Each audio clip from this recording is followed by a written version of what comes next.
Vinga, Cristina, ara sí que entrem en matèria. Deies que tenim un nedador Sí. que està molt en forma. Sí, de fet, quan l'he tocat al matí... Bé, l'he tocat. Què dius que l'has tocat? Bueno, l'he tocat, però bé, no, Miquel? T'he tocat bé. M'has tocat bé, m'has tocat Però bé. què fas tocar? A veure, però què has fet, Cristina? Hola, Ara ja Miquel. m'estic aquí. I aquell típic copet a l'esquena, clac, clac. Ah, sí, jo també li he fet, Jo i al tinc un braç. punt masculí, aleshores, clac, clac. No, jo li he fet al braç, i he notat que... Veus? Tu també l'has tocat, doncs. Doncs, com dèiem, es diu Miquel Sunyer, que això no ho havíem dit. Bon dia, Miquel. Bon dia. Mira, en Miquel va néixer a Girona fa 36 anys, però ja fa molt de temps que es mou a l'aigua. Als 7 anys va entrar a l'equip de natació de competició, on va destacar especialment en l'estil esquena. Després va passar al waterpolo i ara s'ha especialitzat en grans distàncies a mar obert, com dèiem, non-stop, sense neoprè i en solitari. L'Estret de Gibraltar, el Canal de Menorca, el Canal de la Mànega, el Canal de Catalina... Però jo pregunto, i per què sense neoprè, Miquel? És el primer canviar el cap? No et seria més pràctic i més calent, sobretot, anar protegit de cos? Sí, la veritat és que portar neoprè doncs ajuda, no? És una ajuda, estàs més protegit, llisques més, corres més i flotes i et sents més protegit dins l'aigua, no? Però com que els pioners, no? Els grans referents d'aquesta especialitat que practico jo, que és molt purista, doncs en el moment en què van fer les grans travessies no existien els neoprens, doncs ara la gent que volem emular allò doncs ho hem de fer com ho van fer els pioners, els primers, no? Clar. Però si hi ha competicions, no et passen per davant els que van més preparats? Bé, el que passa és que jo, quan competeixo normalment, ho faig per entrenar, no? Quan competeixo amb travessies, utilitzo les competicions per entrenar i el meu objectiu no és guanyar. No és competir, no? De fet, l'especialitat que faig jo és en solitari i, per tant, és un repte, diguéssim, personal contra mi mateix i molt més introspectiu i no tant d'exhibició com és la competició, no? En algun moment ha arribat a dir que fins i tot aniria sense banyador, això és cert. Però tant ho notes? És a dir, un banyador et frena, diguem? Bé, sí, això ho he dit alguna vegada en broma. Els pioners anaven sense banyador? Els pioners portaven els banyadors de cos sencer, aquells antics. Sí. Sí, el capità Matthew Webb, que va ser el primer home que va creuar el Canal de la Mànega el 1875, el 25 d'agost de 1875 va tardar 25 hores. Doncs, bueno, aquest home que va marcar, diguéssim, la història de la natació, doncs, bueno, va fer un banyador d'aquests, diguéssim, d'època, no? I va ser una gesta molt anomenada a tot el món. Clar. Ara deia la Cristina que, clar, això et ve de lluny, perquè ja fa molts anys que tu nedes i s'ha anat passant per diferents categories i diferents, llocs esportius, diríem. Jo no sé si quan tu nadaves al principi ja pensaves, jo el dia que em retiri faré llargues distàncies, o ha estat un fet que t'ha vingut després, que no hi havies pensat? Ha estat un procés. De fet, jo quan era petit no em vaig imaginar mai que acabaria fent tot això que estic fent, no? Però sí que és cert que de petit, allà al GEC, on he entrenat tota la vida, el meu club tota la vida a Girona, doncs es sentia parlar d'un nedador que es diu Pipe Sánchez, que va ser un referent també a la seva època, perquè va creuar l'Estret de Gibraltar en aquell moment, als anys 50, 55 crec, i bé, ja de petit... Ja et va quedar allò, Sí, allò et queda, no? I bé, i quan vaig anar cremant etapes esportives, doncs va haver-hi un moment que vaig dir, escolta'm, doncs per què no ens plantegem de fer algun repte doncs d'aquesta modalitat desconeguda que és les aigües obertes, no? I em vaig atrevir a sortir del container que dic jo sempre, no? Perquè la natació sabeu que és un esport molt estàtic, molt previsible, no? Tot ho corre amb aigües tranquil·les, no? I en canvi, doncs, en el moment que tu surts al mar, no? Tot allò és incert i hi ha un component aventurer que li dona, doncs, en aquest esport tan avorrit a priori, no? Doncs li dona un toc, jo penso, molt més atractiu. Clar. L'any passat vas deixar molta gent amb la boca oberta, Miquel, perquè aquí on el veus, Marta es va convertir en el primer català, segon espanyol, en completar la triple corona, que només han aconseguit unes 50 persones a tot el món. Què és la triple corona? Doncs 3 de les travesses més dures del món. El 2010 va creuar el Canal de la Mànega, d'Anglaterra a França, que diuen que això és l'Everest dels nedadors, no? Correcte. Sí, duríssim. Sí. Molt dur, la més dura que he fet. Sí, la més dura que he fet. Però per què? Pels corrents de l'aigua, pel fred? Bé, perquè és un punt de la geografia en què hi ha unes corrents molt fortes degut a les marees. El mar del nord és un mar molt fotut, que té molt pocs amics, diguéssim, i bé, hi ha els navegants ja li tenen màxim respecte. Imagineu-vos una persona ficada a l'aigua que no som res allà al mig, no? Jo recordo quan volava cap a Anglaterra vaig tenir la sort que molt poques vegades es pot veure el canal des del cel, des de l'avió. Vaig tenir la sort que es van obrir els núvols i vaig poder-lo veure i vaig veure els barcos, lo petits que es veien, no? I vaig pensar, com t'atreveixes a intentar anar nedant d'Anglaterra a França, no? És que és una bogeria, no? Quan vaig aterrissar volia agafar un avió per tornar-me'n, perquè estava totalment, diguéssim, acollonit, parlant clar, no?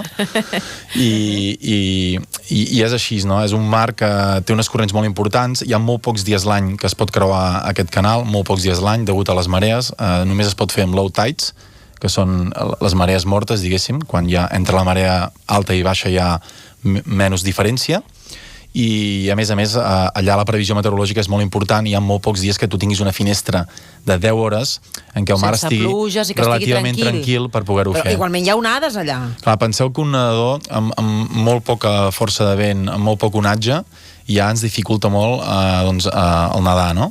I per tant has d'esperar el moment bo. És com els alpinistes que estan al camp base esperant la finestra bona. I bé, això fa que les probabilitats de poder-ho intentar disminueixin molt. Hi ha molta gent, molts nedadors al món que viatgen a Anglaterra cada any per intentar-ho i no ni tan sols poden llançar-se a l'aigua, no? I tu vas fer sol o tenies una barca d'assistència allà prop? Per si deies, no puc més. Sempre porto una barca d'assistència. No? És que no es podria... Jo, si no menjo cada mitja hora, no aguantaria ni 2 hores nedant amb aigua freda, amb aigua 16 graus, el cos humà... Però què, vas parant cada mitja hora i et passen el menjar, menges i continues? Hi ha un observer al barco que vigila que no toqui la barca en cap moment, ni m'agafi enlloc ni ningú em toqui a mi, que és la normativa, i jo he de sortir de terra, arribar a terra pels meus mitjans, i llavors em poden alimentar, això sí, perquè... Què et donen? Bé, tinc una rutina d'avituallaments que hem fet juntament amb el CAR de Sant Cugat, els fisiòlegs d'allà, i bé, tot és líquid i són diferents productes, no? Des de productes rics en sals per rampes, després rics en calories i en proteïna i en carbohidrat. I des de la vaixell t'animen o no de dir vinga. Sí, evidentment. Perquè clar, això ajuda. No, és que jo em poso en situació. Aquest esport m'agrada molt explicar que la gent es pensa que és totalment individual i és un esport d'equip, no? I un equip que ha de ser multinacional. Jo viatjo a tot el món amb el meu propi equip, no? Que són en Lluís i en Bernat, que gràcies a ells jo penso que he aconseguit tot el que he aconseguit, no? Perquè m'han ajudat moltíssim i són crucials en tot el que he fet. I després l'equip, diguéssim, d'allà, els locals, els xerpes, que dic jo, no? Que són els que coneixen el mar d'allà i els que tracen el bon rumb perquè puguis arribar a bon port, no? Que són, diguéssim, els que porten l'embarcació i els mariners d'allà, els locals d'allà. Cristina. Hem dit que la Triple Corona són les 3 travesses més bèsties. Hem explicat la primera, que és creuar el canal de la Mànega, però la segona era donar la volta a l'illa de Manhattan, 55 quilòmetres, Tu vas anar a entrenar al riu Ebre, he vist alguna vegada, perquè vas veure que el més similar al riu Hudson de Manhattan és l'Ebre, aquí a prop. Sí. Curiós, això. Sí, aquí, per exemple, a nivell d'equip vam estar parlant de com prepararíem la prova. Clar. I vam dir, ostres, estàs molt preparat per nedar al mar, coneixes el que és fer una travessia al mar, però en canvi hi ha una situació específica que és nedar en un riu en què tu la corrent la sents molt més en l'abraçada. Doncs això es havia de preparar, no? És com un corredor que ha de preparar una prova en què hi ha desnivells i només corre en pla, no? No s'estaria preparant bé. Per tant, vaig anar a fer un entrenament al riu Ebre en què vaig estar nedant una estona contracorrent, remuntant el riu, i una altra estona amb corrent a favor, no? En total vaig fer un entrenament de 4 hores. Que corrent a favor deu ser una passada, no? Deus anar tota pastilla. Vas molt ràpid, sí, vas a quasi 10 quilòmetres hora, vas molt ràpid, sí, és una passada. I la tercera, ens falta l'última travessia, que va completar ja la Triple Corona, que la va fer el 2012, creuar el canal de Catalina, de Los Angeles a l'illa de Catalina. He llegit a 16 graus l'aigua, amb corrents i taurons, i tu de nit nedant. Són ganes, Em van obligar. Et van obligar? Jo no volia. Ho vaig lluitar a mort amb el pilot per pactar una hora que fos més bona, però no va haver-hi maneres. Em va dir que l'organització tenia els creuaments organitzats d'aquesta manera perquè realment allà a Califòrnia hi ha uns vents que et trobes quan arribes a la costa de Los Angeles, que són uns vents, diguéssim, tèrmics i típics d'allà, que em hagués trobat en contra si hagués començat molt tard a la matinada, no? I per tant, allà la finestra bona és fer-ho de nit i és molt assegurat tenir un mar pla.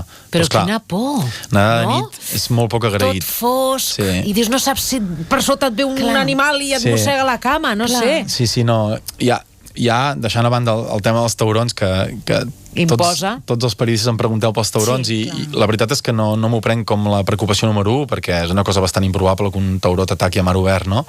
Però sí que és cert que anar de nit doncs, produeix una certa angoixa, perquè no veus on vas i no et toquen coses a vegades, meduses, no, inclús, i és realment angoixant a vegades, no? Com ho fas? Perquè o sigui, vas protegit contra les meduses? Perquè si no portes trajo... No. Doncs quina gràcia, no? No porto cap protecció, el meu caiaquista porta un focus que m'il·lumina diguéssim, un espai davant meu de l'aigua, i a vegades tinc la sort de poder-les veure i esquivar-les, i a vegades me n'ha picat alguna. Però això està entre dins del joc. Vols que ens imaginem en Miquel entrenant? Oh, i tant, vinga. Va. Ahir li vaig dir, digue'm, Miquel, amb quina música entrenes? I em va començar a dir cançons més o menys d'aquest estil, amb això ell es dona canya. Em va fer molta gràcia, Miquel, veure que a casa, perquè és clar, ara estem parlant de mar obert, Marta, però ell viu a Girona. Clar, aleshores, com pots emular una mica, no?, la situació que et pots trobar en un mar obert? Doncs té una piscina, una banyera gran, diguem, una piscineta petita, que et genera corrent. I tu vas fent braçades, crawl, endavant, però tota l'estona estàs en el mateix punt, no? Sí, és la endless pool, no, es diu? Sí, és una... Bueno, jo tinc un sponsor que en aquesta ocasió és Tecnojet Swim, que comercialitzen aquesta piscina, i em van proporcionar una per poder-hi entrenar. Ara no la tinc a casa, està a Girona, però sempre que vulgui puc entrenar, i és una piscina que mai arribes a la paret, no? Per dir-ho d'alguna manera. Però clar, és com una cinta interior per córrer, però en piscina. Però hi ha dues coses que a mi m'encaixen molt. Una és que no faig viratges, és nado continu, que això és el que realment jo faig al mar. I dos, és que jo puc graduar la temperatura de l'aigua a dins de la piscina. Ah, que bé! Per tant, puc fer entrenaments d'aclimatació. Està molt bé, no? Jo puc dir, mira, vull fer un entrenament a 17 graus, no? O 17 amb 5. Llavors jo graduo la temperatura de l'aigua i em permet fer entrenaments molt reals. Deu ser complicat compaginar-ho tot, perquè, esclar, ell té una feina. Tu treballes a Endesa. Sí.